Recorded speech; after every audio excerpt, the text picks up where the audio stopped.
ಆಮೇಲೆ ಫ್ರೀಕ್ವೆಂಟ್ ಆಗಿ ವಾಶು ಮಾಡಬಾರ್ದು ಅಂತ ಹೇಳ್ತಾರಲ್ಲ ಮೇಡಮ್, ಇವನ್ ಇಸ್ ದಟ್ ಹಾಂ ಅದನ್ನು ಹೇಳಿ. No, washing with water is fine, but no chemicals, no soaps, no detergents, nothing. No chemical has to touched with the vagina. And ಇನ್ನೊಂದು actually ಮಕ್ಕಳಿಗಷ್ಟೇ ಡೈಪರ್ಸ್ ಯೂಸ್ ಮಾಡ್ತಾರೆ. I am sure most of the mothers today feel that diaper is a normal thing. ಅದು ಎಷ್ಟು ಕೆಟ್ಟದು ಅಂದ್ರೆ especially for a girl child. Why am telling here is girl child vagina is close to the anus. So ನಾವು potty ಮಾಡುತ್ತೆ baby, ಪಾಟಿ ಮಾಡಿಬಿಟ್ಟು baby ಆ diaper ಒಳಗಡೆ ಹಂಗೆ ಇರುತ್ತೆ. That bacteria which is come out will easily enter the vagina. So urinary tract infections ಇದೆಲ್ಲ girl ಬೇಬೀಸ್ಗೆ ತುಂಬಾ ಜಾಸ್ತಿ ಇರುತ್ತೆ ಡೈಪರ್ಸ್ ಯೂಸ್ ಮಾಡುವಾಗ. And second thing is most of the mothers today ಏನಂದ್ರೆ ನಮ್ಮ ಅಜ್ಜಿ ಏನ್ ಮಾಡ್ತಾ ಇದ್ರು, ನಮ್ಮಮ್ಮ ಏನ್ ಮಾಡ್ತಾ ಇದ್ರು, ಬಟ್ಟೆದು ಡೈಪರ್ ಬಟ್ಟೆ ಕಟ್ಬಿಟ್ಟು ಟಾಯ್ಲೆಟ್ ಮಾಡಿದಾಗ ಅದನ್ನ ವಾಶ್ ಮಾಡಿ ಬಿಸಿಲಲ್ಲಿ ಒಣಗಾಕ್ತಾ ಇದ್ರು ಅಂಡ್ ಬಾತ್ರೂಮ್ಗೆ ಹೋಗಿ ತೊಳಿತಾ ಇದ್ರು. ಇವಾಗ ಏನಾಗಿದೆ, ತಾಯಿಗೆ ಬಾತ್ರೂಮ್ಗೆ ಹೋಗಕ್ ಇಷ್ಟ ಇಲ್ಲ, ವೈಪ್ಸ್ ಅಂತ ಬಂದ್ಬಿಡಿದೆ. ಆ ವೈಪ್ಸ್ ತಗೊಳ್ಳೋದು, ಒರೆಸೋದು. There is no concept of washing. ಅದು ತಪ್ಪಾಗತ್ತೆ. So please do not practise anything. ನೀಟಾಗಿ ವಾಶ್ ಮಾಡ್ಕೋಬಹುದು. As you told, washing with the water is no harm, but no chemicals to be used, no extra detergents or anything to be used. ಎಂತ ಹೊಸದು technology ಬಂದಿದೆ ಅಂದ್ರೂ please don't get attracted and invite problems. And doctor, ಇನ್ನೊಂದು ಪ್ರಶ್ನೆ ಏನು ಅಂತಂದರೆ, ಈಗ ಹಿರಿಯರ ಮನೇಲಿ ಇದ್ರವರು ನಾನು ಕೇಳ್ಪಟ್ಟಿದ್ದ ವಿಚಾರ, ಈ ಅರಿಶಿನ ಪುಡಿ ಎಲ್ಲ ಹಾಕಿದ್ರೆ ರ್ಯಾಷಸ್ ಎಲ್ಲ ಕಮ್ಮಿ ಆಗುತ್ತೆ, ಇಚ್ಚಿಂಗ್ ಎಲ್ಲ ಕಮ್ಮಿ ಆಗುತ್ತೆ ಅನ್ನೋಂಥದ್ದೆಲ್ಲ ಹೇಳ್ತಾರೆ. ಅದ್ರ ಬಗ್ಗೆ ಏನಾದ್ರು ಮಾಹಿತಿ?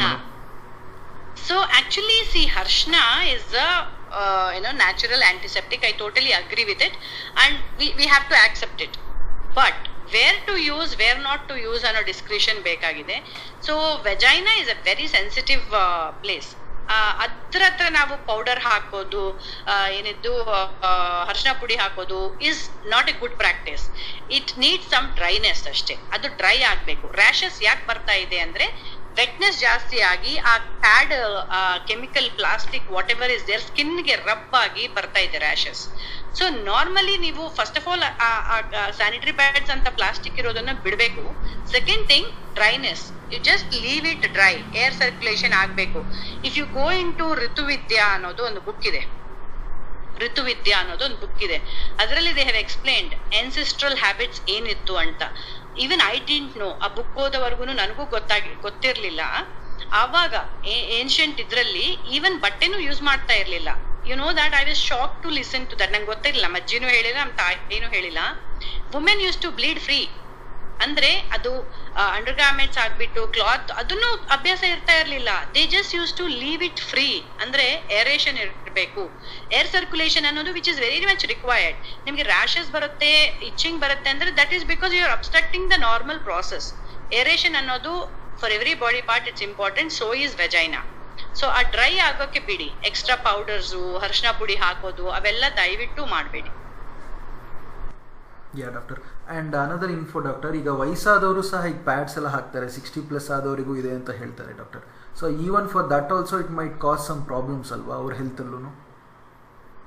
You mean to say the diapers or the the diapers madam, diapers for elders, diapers for elders. Iga 60+ ಆದವರಿಗೆ diapers for elders or bedridden patients, it is definitely a convenient thing because ಯಾರು helpers ಇರ್ತಾರಲ್ವಾ, ಪಕ್ಕಕ್ಕಿರೋ ಹೆಲ್ಪರ್ಸ್ಗೆ ಅವ್ರದ್ದು toilet ಅದು ಇದು clean ಮಾಡೋದು ಕಷ್ಟ ಅಂತ diapers ಉಪಯೋಗಿಸ್ತಾರೆ. Definitely it is though not good for health, but definitely better than making all the mattress and everything unhygienic. Diaper use ಮಾಡ್ಬೋದು, but definitely it is not safe. ಏನು option ಇಲ್ದಾಗ ಇವಾಗ for example antibiotics are not good ಅನ್ನೋದು ನನಗೂ ಗೊತ್ತು. But when there is an infection I have to take antibiotic. Accept ಮಾಡಿ antibiotic ತಗೋಬೇಕು. If a patient is bedridden, we have to accept the hygiene is important. Diapers use ಮಾಡ್ತಾರೆ, frequent ಆಗಿ change ಮಾಡ್ತಾರೆ. But when it comes to younger children, why we say don't use diapers? ಯಾಕಂದ್ರೆ ಈ endocrine disruption ಆಗುತ್ತೆ, reproductive harm ಇರುತ್ತೆ, ಇವೆಲ್ಲ problems ಇದ್ರೆ next ಮಕ್ಕಳಾಗೋದು, ಇವೆಲ್ಲ ಪ್ರಾಬ್ಲಮ್ಸ್ ಇರುತ್ತೆ. But that age person, when a person is bedridden and nobody to support him, ಅವರಿಗೆ diapers when it is unavoidable we have to go ahead. Sure doctor. ಆಮೇಲೆ ಟ್ಯಾಂಪೂನ್ಸ್ ಅಂತ ಹೇಳಿದ್ರಲ್ಲ ಡಾಕ್ಟರ್, ಅದೇನು ಅದರ ಬಗ್ಗೆ ಸ್ವಲ್ಪ ಮಾಹಿತಿ ಕೊಡಿ doctor. Yeah. Tampons are nothing but same chemical formula ಇರುತ್ತೆ. ಅಂದ್ರೆ whatever polyacrylate gels are there to absorb, blood ನ ಅಬ್ಸಾರ್ಬ್ ಮಾಡ್ಕೊಳಕ್ಕೆ ಏನೇನು ಕೆಮಿಕಲ್ಸ್ ಇರುತ್ತೆ ಅವೆಲ್ಲಾನು ಇರುತ್ತೆ. ಬಟ್ ಟ್ಯಾಂಪೋನ್ಸ್ ಏನಂದ್ರೆ ಒಂದು ಬೆರಳಷ್ಟು ಇದ್ರಲ್ಲಿ ಇರುತ್ತೆ, ಅದು ಇನ್ಸೈಡ್ ದ ವೆಜೈನ ಇನ್ಸರ್ಟ್ ಮಾಡ್ತಾರೆ. So the children today, for example, periods ಬಂದಾಗ ಸ್ವಿಮ್ಮಿಂಗ್ ಮಾಡಬಾರ್ದು, ಇದು ಮಾಡಬಾರ್ದು, ರೆಸ್ಟ್ ತಗೋಬೇಕು ಅಂತ ಹೇಳ್ತಾ ಇದ್ರು ಫಸ್ಟ್ ಇಂದ. ಯಾಕೆ ರೆಸ್ಟ್ ತಗೋಬೇಕು ಅಂದ್ರೆ body need some certain rest, ಅವಾಗ ಫಿಸಿಯಾಲಜಿಕಲ್ ಚೇಂಜ್ ಅದನ್ನ ನಾವು ಡಿಫೀಟ್ ಮಾಡೋಕೆ ಏನ್ ಮಾಡ್ತೀವಿ, ಟ್ಯಾಂಪೋನ್ಸ್ ಯೂಸ್ ಮಾಡಿದ್ರೆ ಬ್ಲಡ್ ಆಚೆ ಬರಲ್ಲ. A girl can do swimming even during periods ಅಂತ ಕಂಫರ್ಟ್, ಆಚೆ ಏನು ಇರಲ್ಲ, ಸ್ಯಾನಿಟರಿ ಪ್ಯಾಡ್ ಆಚೆ ಏನು ಅನ್ಸಲ್ಲ ಅಂತ ಟ್ಯಾಂಪೋನ್ಸ್ಗೆ ಅಭ್ಯಾಸ ಆಗಿದ್ದಾರೆ. Tampons are inserted into the vagina. So as I told you, ಆ ಟ್ಯಾಂಪೋನ್ಸ್ ವೆಜೈನಾ ಅಲ್ಲಿರೋ ನಾರ್ಮಲ್ ಸೆಕ್ರೀಷನ್ಸು ಸಹ ಅಬ್ಸಾರ್ಬ್ ಮಾಡ್ಕೊಳ್ಳುತ್ತೆ. Tampon doesn't know whether it is blood, water or vaginal secretions. It will absorb all sorts of secretions and it is more harmful than sanitary pads because it is inside the vagina with so many chemicals. ಹಾ doctor, ಆಮೇಲೆ biodegradable pads ಅಂತ ಹೇಳಿದ್ರಲ್ಲ, ಅದೇನು doctor, what is it? ಅಂದ್ರೆ ಇವಾಗ plastic ಇದೆ pads ಅಲ್ಲಿ use ಮಾಡಬೇಡಿ ಅಂತ ಹೇಳ್ತಾ ಇದೀವಲ್ಲ, the manufacturers came up saying that hey ನಮ್ ಪ್ಲಾಸ್ಟಿಕ್ ಅಲ್ಲಿ ಇದಿಲ್ಲ, ಏನಿದು ಪ್ಲಾಸ್ಟಿಕ್ ಇಲ್ಲ, ಇದು ಬಾಳೆದು ನಾರು, ಅಂದ್ರೆ banana extract or the tapioca, whatever material, what the pulp what they use is biodegradable. ಅಂದ್ರೆ ಮಣ್ಣಲ್ಲಿ ಹಾಕಿದ್ರೆ ಅದು ಕೆಲವು ತಿಂಗಳಿಗೆ ಮಣ್ಣಲ್ಲಿ ಕರಗೋಗತ್ತೆ, unlike the plastic sanitary pads. Plastic sanitary pad ನಾವು ಹೇಳ್ದಂಗೆ 500 ವರ್ಷದಿಂದ 800 ವರ್ಷ ಇರುತ್ತೆ ಅಂತ ಹೇಳ್ತಾ ಇದೀವಲ್ಲ, ಆ ಸ್ಟೇಟ್ಮೆಂಟ್ ನ ಬೀಟ್ ಮಾಡೋದಕ್ಕೆ manufacturers have come up saying that biodegradable pads available. ಅಂದ್ರೆ ನೀವು ಯೂಸ್ ಮಾಡಿ ಮಣ್ಣಲ್ಲಿ ಹಾಕಿದ್ರೆ ಅದು ಮಣ್ಣಲ್ಲಿ ಕರಗೋಗತ್ತೆ ಅಂತ. Okay, this is a big confusion. ಯಾಕೆ ಗೊತ್ತಾ, ನಾನು ಮನೇಲಿ ಗೊಬ್ಬರ ಮಾಡ್ತೀನಿ. ಗೊಬ್ಬರ ಏನ್ ಮಾಡ್ತೀನಿ ನಾನು, all biodegradable organic material, I compost. But I don't like this composting this pad with blood. Okay, ನಾನು ಆ ಕಡೆ ಕೊಟ್ಟು ಬಿಡ್ತೀನಿ. ಆ ಕಡೆ ಕೊಟ್ಟಾಗ ಅದು ಲ್ಯಾಂಡ್ ಫಿಲ್ಗೆ ಹೋಗುತ್ತೆ, ಎಷ್ಟು ದಿನ ತಗೊಳತ್ತೆ ಏನು ಅಂತ ಗೊತ್ತಾಗಲ್ಲ. One thing. Second thing, biodegradable plastic covers ಅಂತ ಒಂದು ಬಂದಿದೆ ಇವಾಗ. ಆ ಬಯೋಡಿಗ್ರೇಡಬಲ್ ಅಂದ್ರೆ ಯಾರು ಟೆಸ್ಟ್ ಮಾಡ್ತಾ ಇದಾರೆ ಅದನ್ನ ಬಯೋಡಿಗ್ರೇಡಬಲ್ ಅಂತ? ಡೂಪ್ಲಿಕೇಟ್ ಬಂದ್ಬಿಟ್ಟು ಪ್ಲಾಸ್ಟಿಕ್ ಇರೋದನ್ನೇ ಮೇಲೆ ಬಯೋಡಿಗ್ರೇಡಬಲ್ ಅಂತ ಸೀಲ್ ಹಾಕ್ಬೋದು ಅವರು. Who is testing each plastic cover whether it is really biodegradable or not? Who is testing each sanitary pad whether it is really biodegradable or not? Nobody is checking. So idu irbodu, one manufacturers might authentically show it is biodegradable, but when I don't like composting my pad, then I don't agree that it is a biodegradable one. So definitely reusable option is something we promote. ಅದು ಗೊಬ್ಬರ ಆಗತ್ತೋ ಇಲ್ವೋ test. ನಾನು biodegradable ಕವರ್ನ ನಾನು ಗೊಬ್ಬರದಲ್ಲಿ ಹಾಕಿದ್ದೀನಿ. 6 ತಿಂಗಳಾದ್ಮೇಲೆ ಅದು ಗೊಬ್ಬರ ಆಗಿಲ್ಲ, ಕವರ್ ಅದೇ ತರ ಉಳಿದಿದೆ. ಸೊ ನಾವು ಇವಾಗ ಪ್ಯಾಡ್ಸು ಅದೇ ಆಗ್ಬೋದಲ್ವಾ? Why go for new innovations when there is something which is reusable?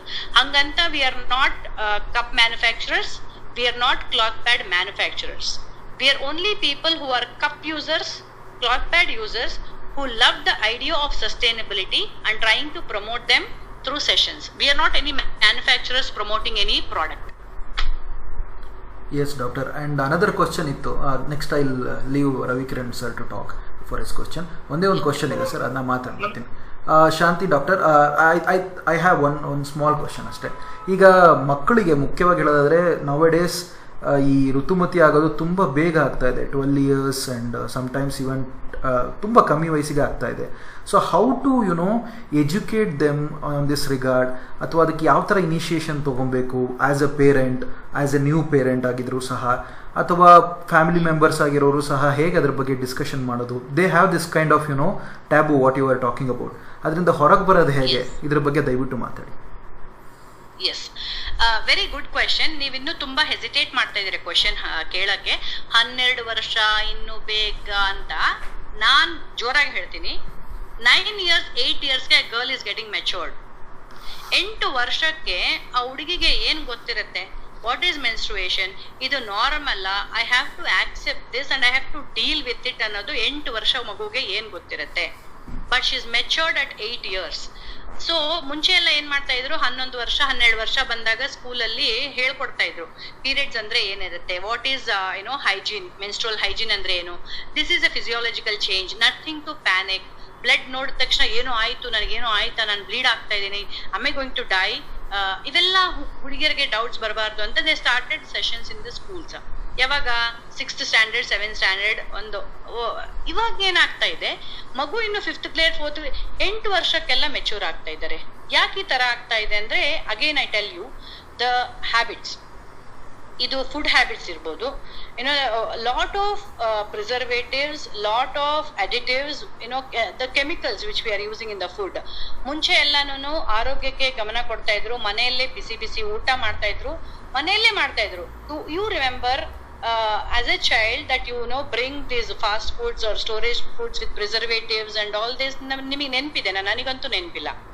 ನಮಗೆ ಮನೆಯಲ್ಲೇ ಊಟ, ಅಂಡ್ ಯಾವಾಗಾದ್ರೂ ಹಬ್ಬ ಅಂದ್ರೆ ಒಂದು ಮಸಾಲಾ ದೋಸೆ ತಿಂದ್ರೆ ಅದೊಂದು ಹಬ್ಬ ತರ ಇರ್ತಾ ಇತ್ತು. It is like a rare thing. Frequently ಏನು ಮನೆಯಲ್ಲೇ ಊಟ ಮಾಡೋದು, even the snacks part whatever ಎಲ್ಲಾನು ಮನೆಯಲ್ಲೇ ಮಾಡಿ ತಿಂತಾ ಇದ್ರು, ಆರೋಗ್ಯವಾಗಿದ್ರು. ಆಮೇಲೆ ಇವಾಗ ಏನಾಗಿದೆ, ಟೂ ಮಚ್ ಆಫ್ ಏನ ಹೇಳ್ಬೋದು, ಸ್ಲಗ್ಗಿಶ್ ಲೈಫ್ ಸ್ಟೈಲ್. ಈವನ್ ಮಕ್ಕಳಿಗೆ ಗ್ಯಾಡ್ಜೆಟ್ಸ್ ಇಟ್ಕೊಳ್ಳೋದು, ಆನ್ಲೈನ್ ಸ್ಕೂಲ್ ಇರ್ಬೋದು, what ever the reasons. Online ಬಂದು 2 years ಆಗಿದೆ, ಜಸ್ಟ್ ಪ್ಯಾಂಡಮಿಕ್. ಮುಂಚೆ ಆಲ್ಸೋ ಸ್ಕೂಲಿಂದ ಬಂದ ಮೇಲೆ ಮತ್ತೆ ಟಿವಿ ನೋಡ್ತಾ ಇರೋದು, ಮೊಬೈಲ್ ಅಲ್ಲಿ ಗೇಮ್ಸ್ ಆಡ್ತಾ ಇರೋದು. They don't prefer playing out like us. ನಾವು ತುಂಬಾ ಮನೆಗೆ ಬಾ ಬಾ ಬಾ ಅಂತ ಕರೆದ್ರೆ ಬರ್ತಾ ಇದ್ವಿ, ಸಾಕು ಬನ್ನಿ ಅಂತ ಕರೆದ್ರೆ I remember coming home. Otherwise we were playing a lot of games. And yoga is something which you have to inculcate in childhood. ಮಕ್ಕಳಿಗೆ ಯೋಗ ಕಲಿಸ್ಬೇಕು. Asanas, there are asanas which keep your system correct. So at least ನಾವು ಈ ತರ ಆಟ ಆಡಕ್ ಯಾರು ಇಲ್ಲ, ನಾವಿರೋದು ಮನೆಯಲ್ಲಿ, ಆಚೆ ಯಾರು ಫ್ರೆಂಡ್ಸ್ ಇಲ್ಲ, ಅದು ಇದು ಅಂತ ಮಕ್ಕಳು ಮನೆಯಲ್ಲೇ ಕೂಡೋ ಬದಲು yoga is something which you have to make it interesting for them. Boring yoga ಎಲ್ಲ 50 ವರ್ಷ 40 ವರ್ಷ ಅವ್ರು ಮಾಡ್ತಾರೆ, ಮುದುಕರು ಮಾಡ್ತಾರೆ ಅನ್ನೋ ಆಟಿಟ್ಯೂಡ್ ಇದೆ ಇವತ್ತು ಮಕ್ಕಳಿಗೆ. No, yoga was our culture and it has been appreciated by other countries. ನಾವು ಅವ್ರ ಹ್ಯಾಬಿಟ್ಸ್, ಡಿಸ್ಪೋಸಬಲ್ ಹ್ಯಾಬಿಟ್ಸ್ ಎಲ್ಲ ತಿಳ್ಕೊಂಡು ವಿ ಆರ್ ಗ್ರೇಟ್ ಅನ್ಕೊಂತಾ ಇದೀವಿ. ಅವರು ನಮ್ಮ ಒಳ್ಳೆ ಪದ್ಧತಿಗಳೆಲ್ಲ ಅವ್ರು ತಿಳ್ಕೊಂಡು they are becoming healthier. Eating fast foods, ಈ pizzas, burgers, all the preservatives, stored foods, ಇವೆಲ್ಲ it is not our culture. We have got from somewhere else and our kids are addicted to that. So ಈ ಅಭ್ಯಾಸಗಳೆಲ್ಲ ಬಿಟ್ಟು ಅಜ್ಜಿ ಅಜ್ಜ ಏನ್ ಮಾಡ್ತಾ ಇದ್ರು ತಿಳ್ಕೊಂಡು ಆ ಲೈಫ್ ಸ್ಟೈಲ್ ಫಾಲೋ ಆದ್ರೆ to a certain extent you can stop all this. ನನ್ನ ಮಗಳು ಸುಮಾರು ವರ್ಷದಿಂದ ಯೋಗ ಮಾಡ್ತಾಳೆ. The right age she matured, the food she we are when conscious, parents should be conscious. No need to have been over conscious or scared, but definitely it is important to observe what she is eating and what she is doing. Thank you, Doctor. Ravikiran sir, ಕೇಳಿ sir ಪ್ರಶ್ನೆ. ನಮಸ್ಕಾರ madam. Pregnant ಆದ್ಮೇಲೆ, delivery ಆದ್ಮೇಲೆ, ಪಾಪು ಆದ್ಮೇಲೆ, so ಎಷ್ಟು ತಿಂಗಳ ನಂತರ ಈ ಕಪ್ ನ ಯೂಸ್ ಮಾಡಬಹುದು? ಇನ್ ಕೇಸ್ ಏನಾದ್ರು ನಾರ್ಮಲ್ ಡೆಲಿವರಿ ಆದ್ರೆ, ಸಿ ಸೆಕ್ಷನ್ ಆದ್ರೆ, ಅದ್ರ ಸ್ವಲ್ಪ ಬಗ್ಗೆ ಮಾಹಿತಿ ಕೊಡ್ಬೋದಾ ಅಂತ. Yes. So ಡೆಲಿವರಿ ಆದ ತಕ್ಷಣ it varies with every women. ಒಬ್ಬೊಬ್ಬರಿಗೆ ಒಂದು 6 months ಒಳಗಡೆ ಪೀರಿಯಡ್ ಸ್ಟಾರ್ಟ್ ಆಗುತ್ತೆ, ಒಬ್ಬೊಬ್ಬರಿಗೆ 10 months ವರ್ಗು ಪೀರಿಯಡ್ ಸ್ಟಾರ್ಟ್ ಆಗಲ್ಲ. ಸೊ ಆ ತರ 6 months ಆದ್ಮೇಲೆ there are friends of mine ಯಾರು ಸಿಸೇರಿಯನ್ ಸೆಕ್ಷನ್ ಮಾಡಿ 4th month ಅಲ್ಲೇ they have restarted the cycle, menstrual cycle, and they have started using the cup. So ಅದರಿಂದ ಯಾವಾಗ ಯೂಸ್ ಮಾಡಬೇಕು, ಯಾವಾಗ ಯೂಸ್ ಮಾಡಬಾರ್ದು ಅನ್ನೋದ್ರಲ್ಲಿ ಏನೋ ಸಿಸೇರಿಯನ್ ಸೆಕ್ಷನ್ಗಂತೂ ಡೆಫಿನೆಟ್ಲಿ ದೇರ್ ಇಸ್ ನೋ ಇದು.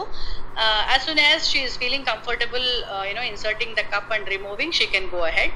ಅಂಡ್ ನಾರ್ಮಲ್ ಡೆಲಿವರಿ ಆದಾಗ ಏನಾಗುತ್ತೆ, ಒಂದ್ ಸ್ವಲ್ಪ vagina will be little loose. So depends. ಇವಾಗ 10 ತಿಂಗಳಾದ್ಮೇಲೆ ಪೀರಿಯಡ್ಸ್ ಬಂದಿದೆ ಅಂದ್ರೆ then you can start using. Loose ಅನ್ಸ್ತಾ ಇದೆ, if you feel that it's not firmly catching, wait for few more months. ಅದುವರೆಗೂ ಬಟ್ಟೆ ಕ್ಲಾತ್ ಪ್ಯಾಡ್ಸ್ ಯೂಸ್ ಮಾಡಿ. After 3-4 months again it depends on how much it is dilated. Vagina ಎಷ್ಟು dilate ಆಗಿದೆ, ಮತ್ತೆ vagina ಅಲ್ಲಿ ಏನಾದ್ರು ಕಟ್ ಮಾಡ್ಬೇಕಾಯ್ತಾ, ಮಗು ತಲೆ ಆಚೆ ಬರ್ಬೇಕು ಅಂದ್ರೆ did they have to do a incision there, ಅದ್ರ ಮೇಲೆಲ್ಲ ಡಿಪೆಂಡ್ ಆಗುತ್ತೆ. But there is no harm in using a cup once they are feeling comfortable. Ya doctor. ಆಮೇಲೆ Thank you, madam. Cotton pads ಅಂತ ಹೇಳ್ತಾರಲ್ಲ ಡಾಕ್ಟರ್. ಸೊ ಮೊದಲೆಲ್ಲ ಕಾಟನ್ಸ್ನೇ ಜಾಸ್ತಿ use ಮಾಡ್ತಾರೆ, ಹತ್ತಿನ ಜಾಸ್ತಿ ಬಳಸ್ತಾ ಇದ್ರು ಅಂತಾರೆ. ಹತ್ತಿಲಿ ಈ ಥರ ಋತುಮತಿ ಆಯಿತು ಅಂದಾಗ ಬ್ಲಡ್ ಏನಾದ್ರು ಲಾಸ್ ಆದಾಗ ಹತ್ತಿಲಿ ಇದು ಮಾಡಿಕೊಂಡು ಅದು it was A disposable thing, ಅಂದರೆ ಬಯೋಡಿಗ್ರೇಡಬಲ್ ಆಗು ಇರುತ್ತಿತ್ತು ಹತ್ತಿಯಿಂದಾಗ. ಸೊ ಮತ್ತೆ ಆ ಒಂದು ಇದಕ್ಕೆ ಹೋಗುವಂಥ ಚಾನ್ಸಸ್ ಏನಾದ್ರು ಇದೆಯಾ ಡಾಕ್ಟರ್? ಸೊ ನಾನೇನ್ ಹೇಳೋದು, ಮುಂಚೆ ತರ ಕಾಟನ್ ನ ಗಾಜ್ ಪೀಸ್ ಅಲ್ಲಿ ಸುತ್ತಬಿಟ್ಟು ಯೂಸ್ ಮಾಡೋದು, we may never go back to that practice. But definitely there is lot of change in the past decade, 6-7 years in there are lot of changes. Even girls are talking about cloth pads. Now video ಮಾಡಿದೀವಿ, my daughter also has talked about periods. Let's talk periods anta. How good is a cloth pad anta ಮಕ್ಕಳು ಹೇಳ್ತಾರೆ. 9th standard ಇಂದ ಹಿಡಿದು PU ವರೆಗೂ students how they share about cloth pads. ಈ students who are using cloth pads are going and taking sessions. ಮಕ್ಕಳೇ ತಗೊಂತಾ ಇದ್ದಾರೆ sessions. There are people who have gone to international conference talking about how good is a cloth pad anta. So we can all come back to cloth pad, but we may not go back to that habit of cotton in a gauze piece and all that. Kids today still are not open. Cloth ಗೆ ಬಂದ್ರೆ ಸಾಕಾಯ್ತು ಅನ್ನೋ ತರ ಇದೆ. So cotton pads, reusable cotton pads ಗೆ ಬಂದ್ರೆ it is a best change, welcome change.